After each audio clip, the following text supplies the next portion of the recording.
in a television studio shows Phil Hartman and John Belushi sitting in chairs. Hartman. Hello, I'm Hill Fartman, and welcome to this season's second installment of SNL's Crazy Critics, where one of our critics critiques the last SNL episode. This episode, I'm joined by none other than our in-house critic, Johan Belushi, a semi-retired sketch comedy veteran who, depending when you ask him, cut his teeth in sketch comedy in Somalia, Zimbabwe, Egypt, or Second City. Welcome, Johan Belushi. This episode is near and dear to my heart, Fartman, because I, of course, cut my teeth in sketch comedy in Vega Baja, Puerto Rico. And that's where the host, Bad Bunny, is from. Hartman. Okay, great. Now you've cut your teeth in sketch comedy in Puerto Rico. Wonderful. Anyway, Belushi, and I wasn't alone. I performed with Bad Bunny. Of course, back then he was known as Awful Rabbit. Awful Rabbit was just a boy, but would join me on stage for improv performances. We'd ask people for a location, and the crowd always chose the United States. And Awful Rabbit would always improv his traveling to the U.S. and becoming a big music star. So I'm glad it finally happened. Hartman.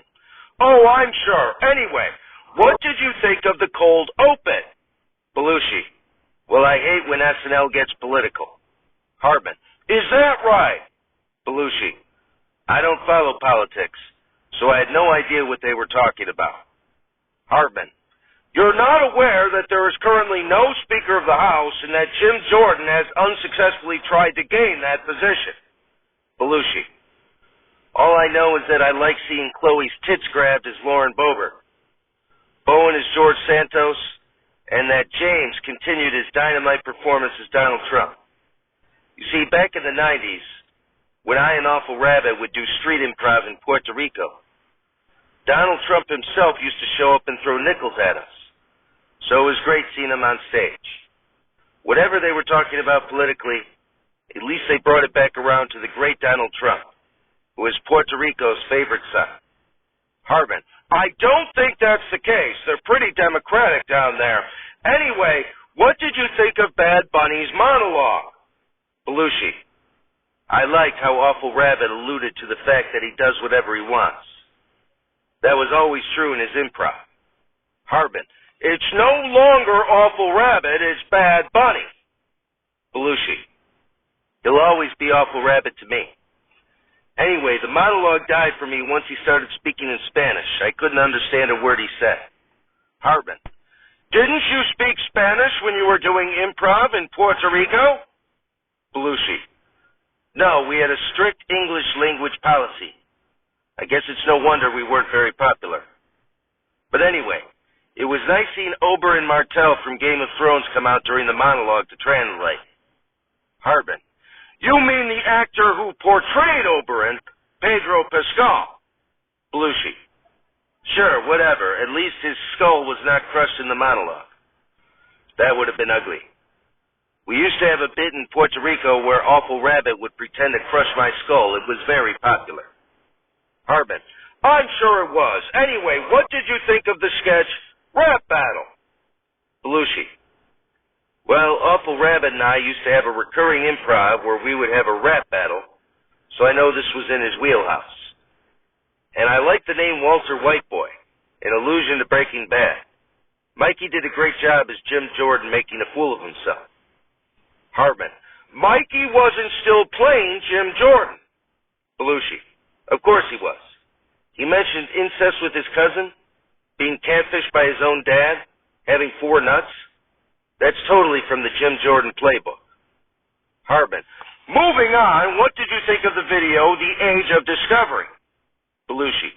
I couldn't understand it. It was all in Spanish. Hartman. They had subtitles. Belushi. All I can say is that I was glad that Jason Sudeikis came back and made a cameo. Hartman. That wasn't Jason Sudeikis making a cameo. It was Fred Armisen. Belushi. Please. I know Ted Lasso when I see him. Hartman. Moving on, what did you think of the sketch Telenovela? Belushi. Again, there was too much Spanish. Hartman. How the hell did you manage to live in Puerto Rico hating Spanish so much? Belushi. But Punky saved the day by channeling me and not knowing her Spanish very well and ruining the scene between Awful Rabbit and Markello. Hartman. It's Marcelo. Belushi. Fartman. I know my SNL cast members. It's Markello Jones. Hartman. It's Marcelo Hernandez. What about the historic cameo? Belushi. It was great seeing Paul McCartney return to the SNL stage.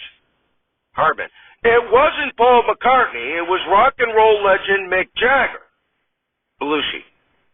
Bartman. I know my rock and roll legends. That was clearly Paul McCartney. Hartman. Moving on, what did you think of the Please Don't Destroy video? Belushi. Well, it was great seeing Awful Rabbit dress up as Jim Carrey from The Mask. Hartman. He wasn't Jim Carrey from The Mask. He was Shrek. Belushi. Why do you keep trying to upstage me? You'd be no good at improv. Anyway, a highlight of the video was seeing John dress up as Prince. Hartman. For God's sake, John dressed up as Michael Jackson. Belushi.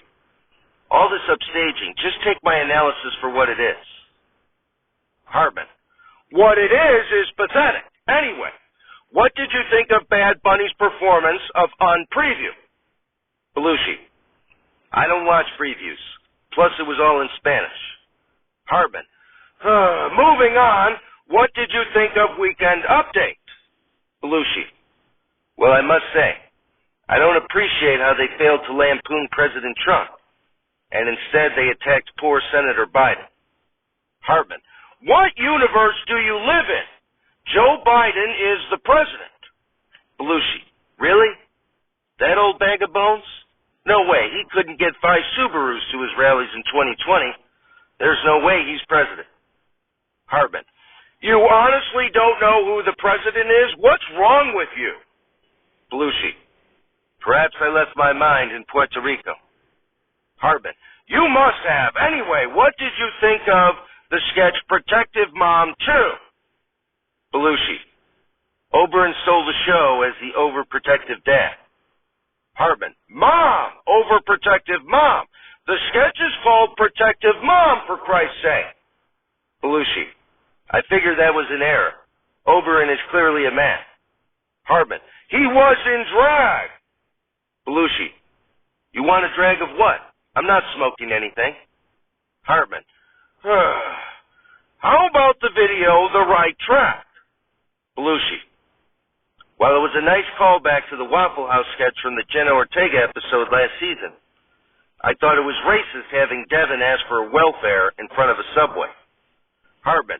What is wrong with you? He was trying to get a job. Belushi. You're calling welfare a job for a black man? Now you're really being racist. Hartman. My God, what did you think of Bad Bunny's second musical performance? Belushi. Pass, all in Spanish. Hartman. How about the sketch Convent Meeting? Belushi. Well, it was great seeing all the ladies involved. I can't stand how Sarah Sherman has been underutilized so far this season. And we had another Paul McCartney cameo. But the sketch made no sense. Since when are priests female? Hartman. It's Mick Jagger, and for God's sake, they were nuns. It was about a man posing as a nun. Belushi. It was about women posing as priests, Hartman. Hartman. You're an idiot. Finally, mercifully, the last sketch. What did you think of Enrique's daughter? Belushi. I didn't catch it. I just found out right when it started that my daughter is getting a divorce. Hartman. That's interesting because the conceit of the sketch was that Bad Bunny's daughter was getting married. Belushi. You're going to bring up marriage at a time like this? You insensitive prick. How dare you? And dead from the earth, we're not alive. It's Saturday Night Alive, starring John Belushi, Chris Farley, Phil Hartman, Jan Hooks,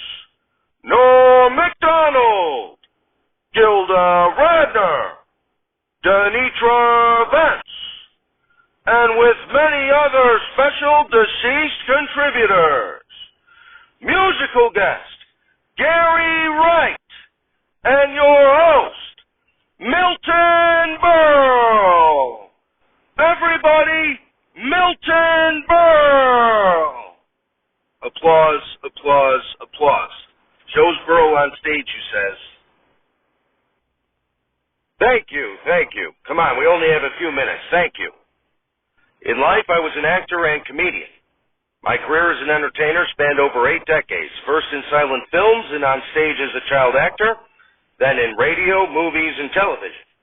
As the host of NBC's Texaco Star Theater, I was the first major American television star and was known to millions of viewers as Uncle Milty and Mr. Television during the golden age of television. Applause, applause, applause. Berle. And in its 4th season, I hosted Saturday Night Live. Now, I thought it went fine, but one of the show's writers, Rosie Schuster, described the rehearsals for my SNL show and the telecast as, quote, watching a comedy train accident in slow motion on a loop. Upstaging, camera mugging, doing spit takes, inserting old comedy bits, and climaxing the show with a performance of September Song, complete with a prearranged standing ovation, something producer Lauren Michaels had never sanctioned, resulted in me being banned from hosting the show again. Again, I thought it went fine. Anyway, my wife ran away with my best friend, and I miss him. I'm so unlucky that if they sawed a woman in half, I'd get the part that eats. A flash just came over the air. 44 Puerto Ricans were in a crash. The bed broke. Gosh, I got so much gas I'm being followed by Arabs. I was in Miami Beach. The average age of the audience was deceased.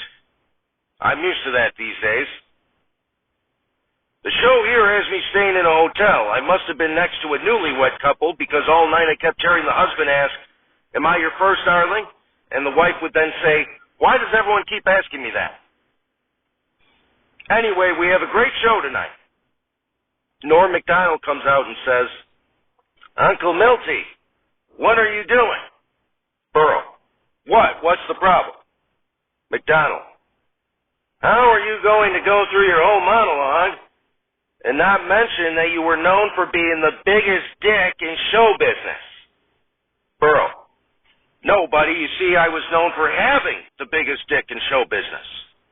MacDonald, "No, I swear, when I was at SNL, 15 years after you hosted, and they were still talking about how you were the biggest dick in show business."